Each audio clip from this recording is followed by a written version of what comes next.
नमः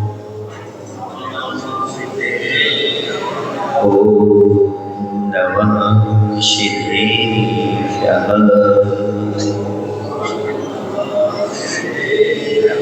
ॐ नमः सिद्धेभ्यः।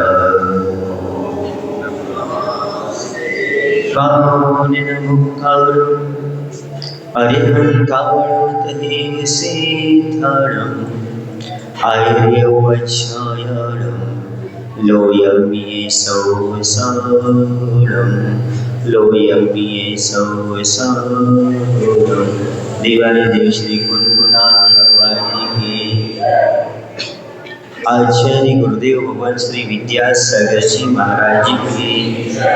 आचार्य समय सागर जी महाराज की।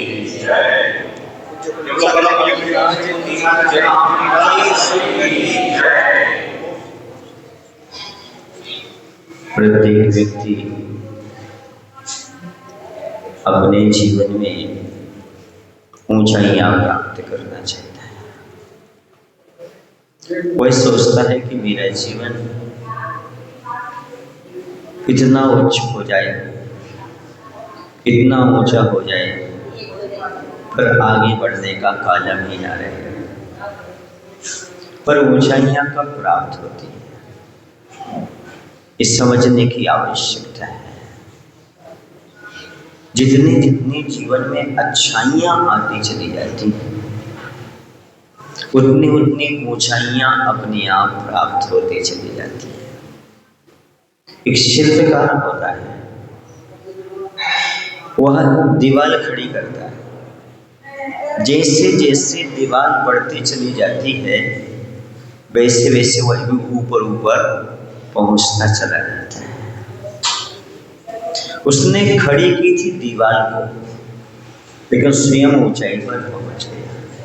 बस वैसे उसने जीवन में अपना ही अच्छाइयां हैं, जैसे अच्छाइयां बढ़ाएंगे वैसे ऊंचाइयां अपने आप बढ़ते चले जाएंगी। ऊंचाई बढ़ाने की आवश्यकता नहीं है।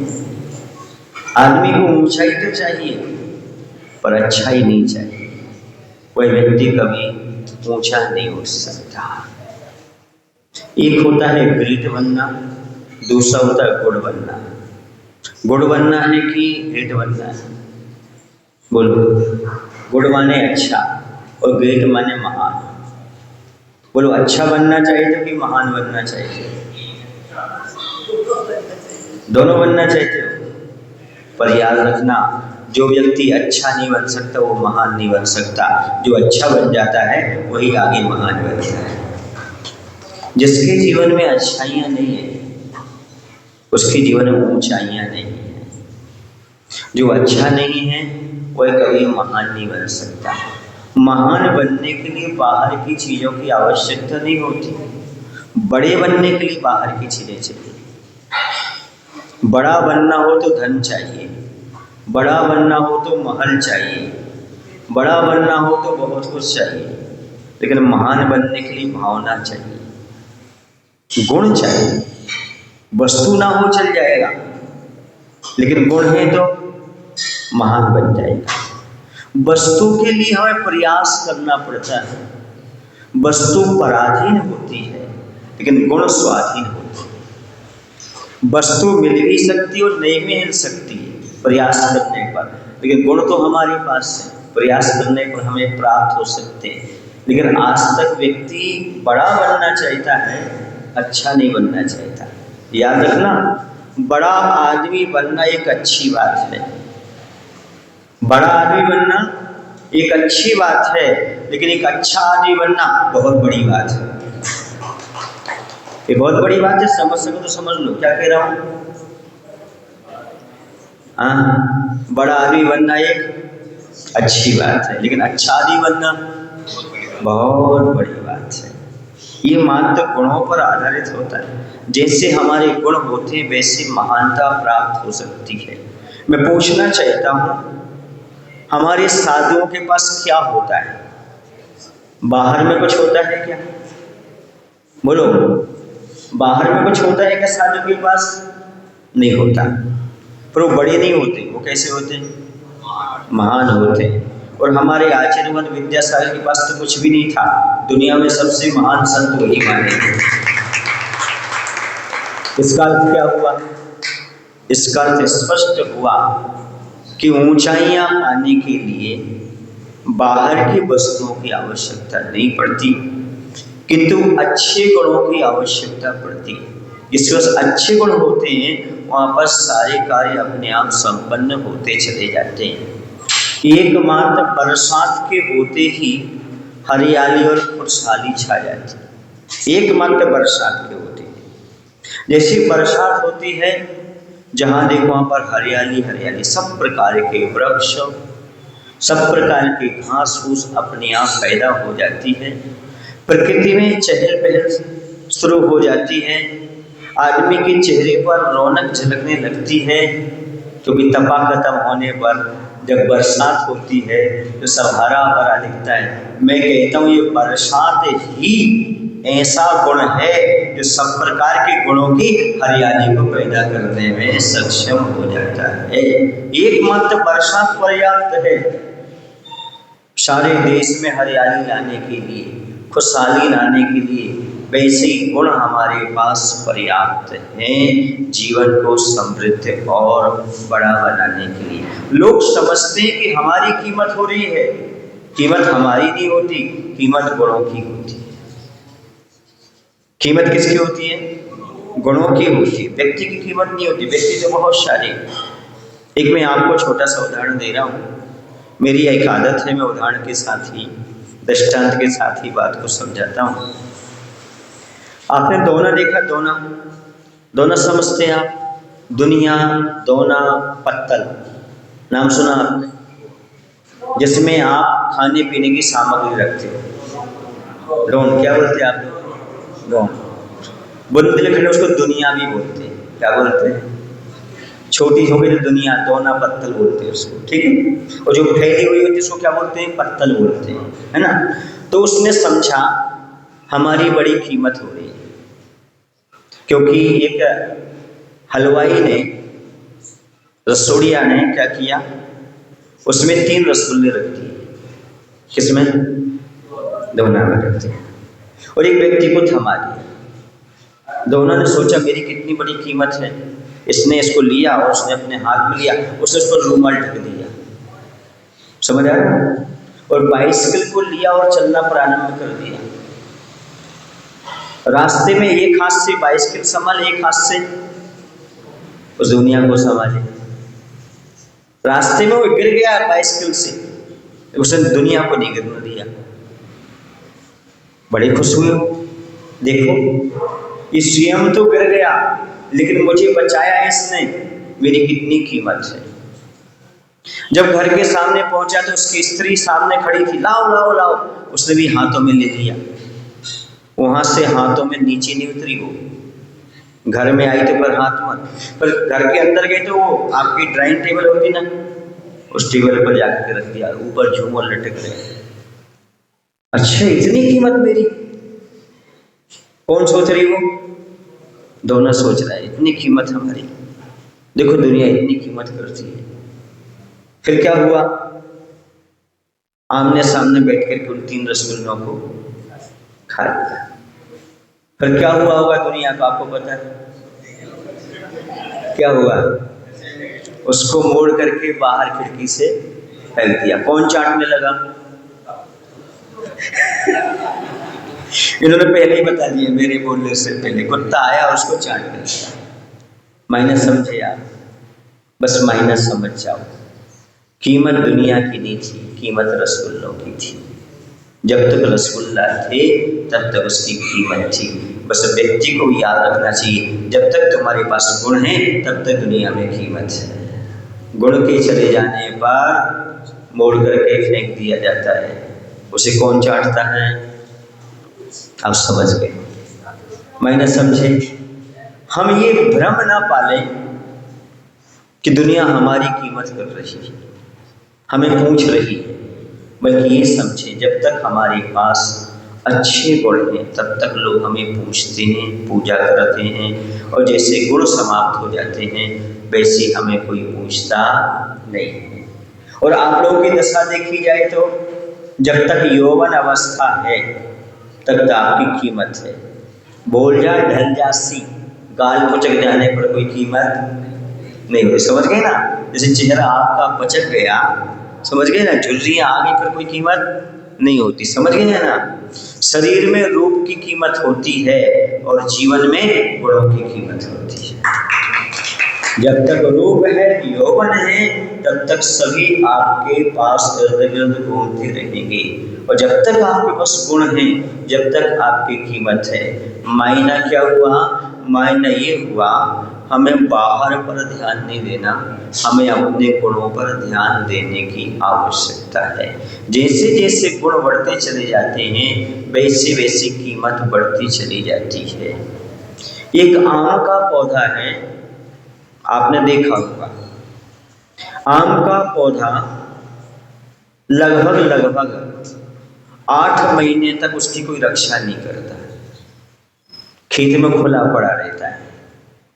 बोलो ना भाई। और जैसे उसमें फूल आना शुरू होते हैं, उसकी सुरक्षा चालू हो जाती है। क्यों हो जाती है? आम तो पहले भी था, अभी भी है, उसकी सुरक्षा क्यों? इसमें क्या लगेंगे? अब फल आएंगे। समझ आ रहा ना? उसकी सुरक्षा व्यवस्था अपने आप प्रारंभ हो जाती है। इसी प्रकार से आचार्य कहते हैं, जिसके पास सम्यक दर्शन रूपी गुण होते हैं, वो कहीं भी चला जाए उसकी हमेशा व्यवस्था अपने आप होती चली जाती है। आम के वृक्ष को कहना नहीं पड़ता कि आओ बागवान, आओ माली, आओ किसान, मेरी रक्षा करो। वो मात्र फूल उगा करके रखता है, फल की प्रतीक्षा वो करता है। निश्चित रूप से उसकी व्यवस्था अपने आप होती चली जाती है।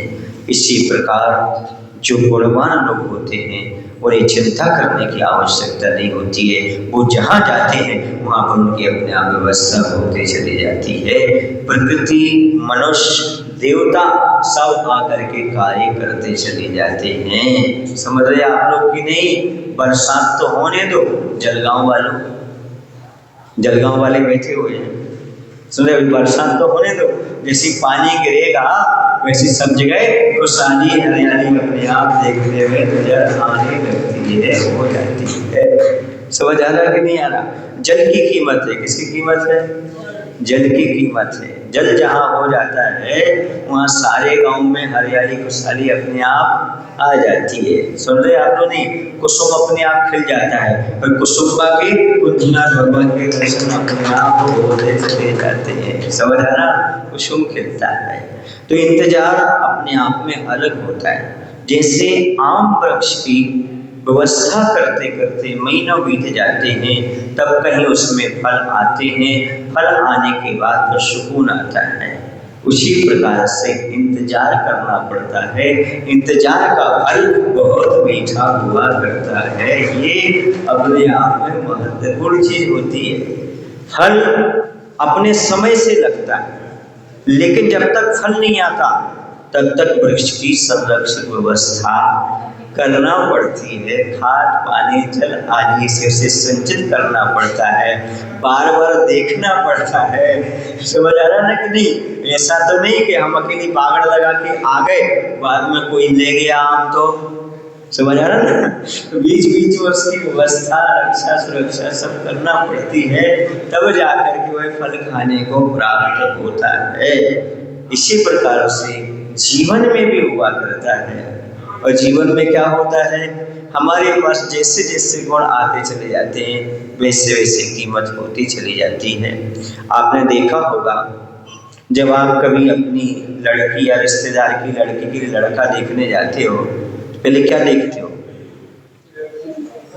धन देखते हो कि गुण देखते हो? जो धन देखते हैं वो दुखी होते हैं, और जो गुण देखते हैं वो, याद रखो, जब भी लड़की देखने के लिए जाओ, लड़का देखने के लिए जाओ, उसके पास कार है कि नहीं ये मत देखो, उसके धार्मिक संस्कार है कि नहीं इसे देखने का प्रयास। क्योंकि कार उतना आनंद नहीं देगी जितना आनंद क्या देंगे?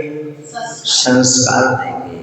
क्योंकि संस्कार नहीं है तो पटरी बड़ी मुश्किल होती है। शादी तो हो जाती है पर जीवन भर पटरी बिठाना बहुत कठिन हो जाता है। इसी संस्कारों का, गुणों का अपने जीवन में बहुत बहुत ही महत्व होता है। आपने देखा होगा एक कौवा होता है, दूसरी कोयल होती है, तीसरा तोता होता है। लोग किसको पालते हैं? कौवे को। किसको पालते हैं? कोयल की आवाज को पसंद करते, तोते को पालते, उसकी भी आवाज अच्छी होती है। मायना क्या हुआ? मायना ये हुआ रूप रंग महत्वपूर्ण नहीं है, गुण महत्वपूर्ण होते हैं। एक बार मैंने कोयल से कहा, हे कोयल, तुम अपना रंग परिवर्तित कर ले, लोग तुझे कौवा समझ करके पत्थर मारेंगे। एक बार मैंने कोयल से कहा, तुम अपना रंग परिवर्तित कर ले, लोग तुझे कौवा समझ करके पत्थर मारेंगे। तो कोयल ने जवाब दिया, हे भले मानव, मुझे रंग नहीं बदलना, मुझे मात्र बोलने की जरूरत है। हमारा परिचय हमारी वाणी से, हमें बोलना है।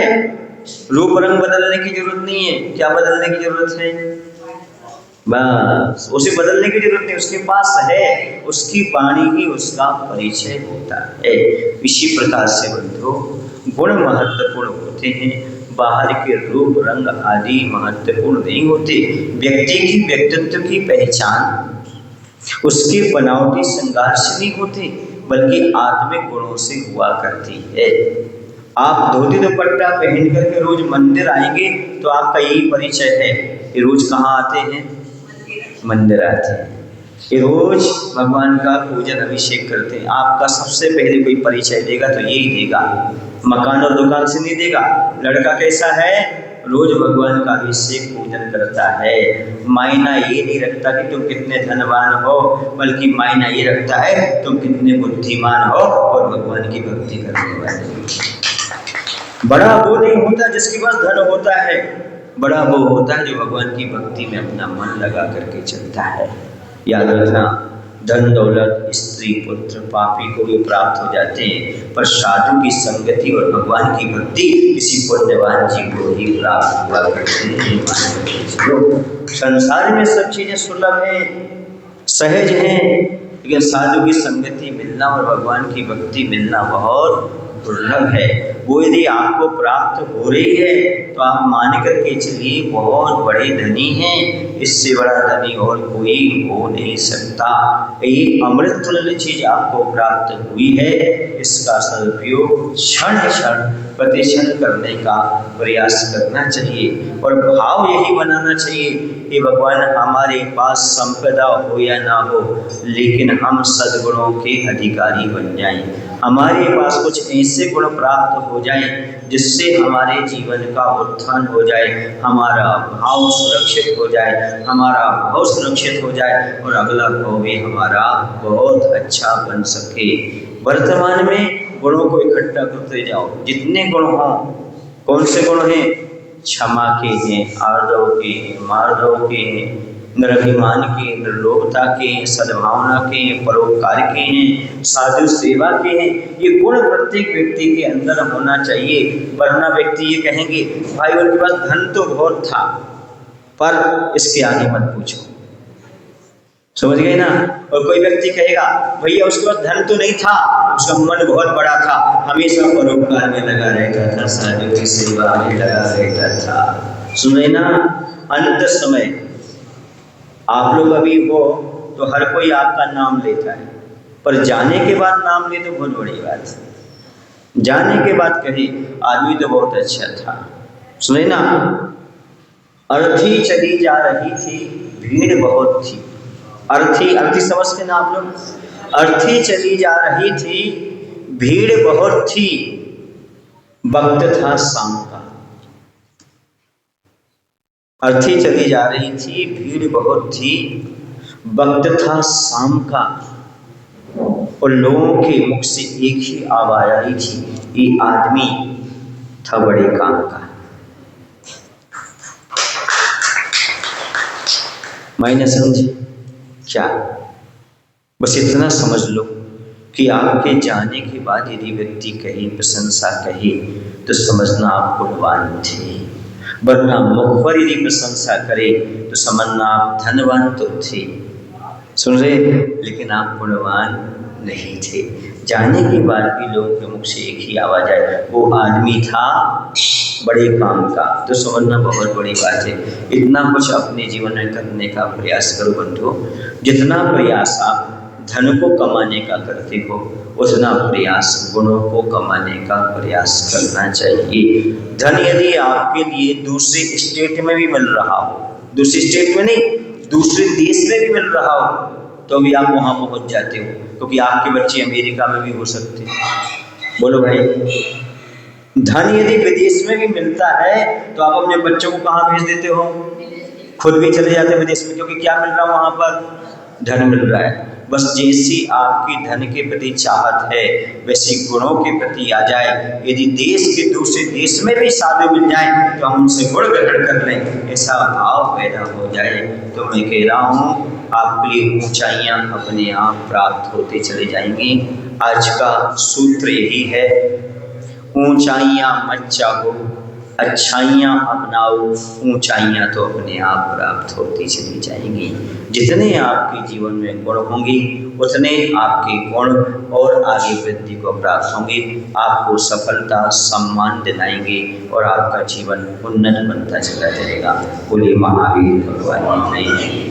आचार्य गुरुदेव भगवान श्री विद्यासागर जी महाराज की, आचार्य समीर सागर जी महाराज की। हे प्रभु, बोलो हे प्रभु, हम सभी को इतनी शक्ति